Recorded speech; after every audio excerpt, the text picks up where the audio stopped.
суроо. Акыркы деп айтпаңыз, жыйынтыкта жүрөт. Жыйынтыкта суроо. Мындай болуп атат да. Ар бир адам бир кимдир бирөөгө карап түзүнөт да. Ошол эле убакта сизди көбүрөөк мындай окуп калып атат да, мындай Кореянын президенти Ким Чен Ын. Сиз президент Кудайым буйрса президент болуп калсыз, кандайдыр кимдир бирөөгө президенттин үлгүсүн алыш керек да. Сиз президент болуп калсаңыз, ошол эле өлүм жазасын киргизип, ошо Ким Чен Ындай президент болбойт белеңиз, анткени сиздин характериңиз ошондой да. Мен ушул кишилердин жолунда жүргөн, ошо улуу инсандардын жолунда жүргөн саясатчымын. Мен Ким Чен Ын болгум да келбейт, мен эч ким болгум келбейт.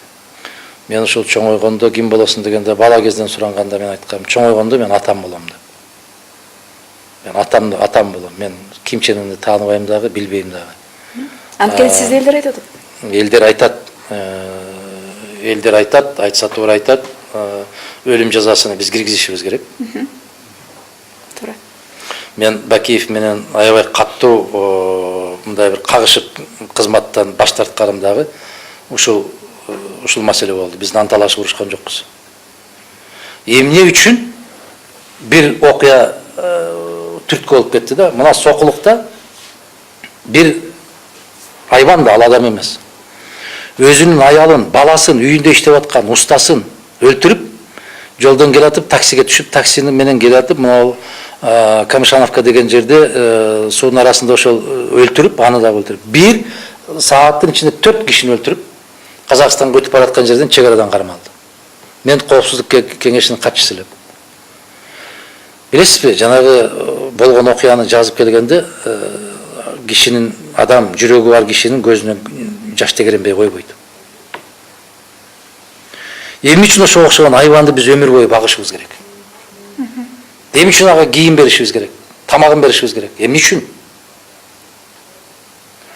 Же болбосо жанакы 3 жашар, 5 жашар кыздарды, балдарды зорлуктаган айбандарды эмне үчүн биз өмүр бою багышыбыз керек?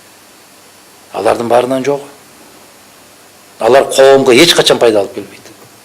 Өзүнүн энесин өлтүрүп кетип баратат, өзүнүн атасын өлтүрүп кетип баратат. Алар коомго жакшылык кылабы? Мына ушундай кылмыштарга биз коркпой эле киргизишибиз керек. Европа эмне дейт? Европаң менен эмне жумушуң бар сен?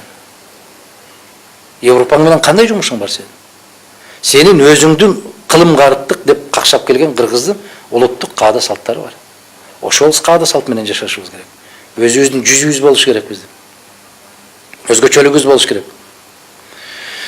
Айтор мыйзам аябай каттуу күчөш керек да. Мен атам раматылык айтат эле да. Падышанын көзүндө каары, жүрөгүндө мээри болуш керек деп. Анан айтат эле, каарын кол алдында иштегендерге чачыш керек дагы, жүрөктөгү мээрин карапайым калкка чачыш керек деп. А бизде тескери да. Мээри жанында жүрүп иштеп аткандарга чачылат да, каар нелге чачат.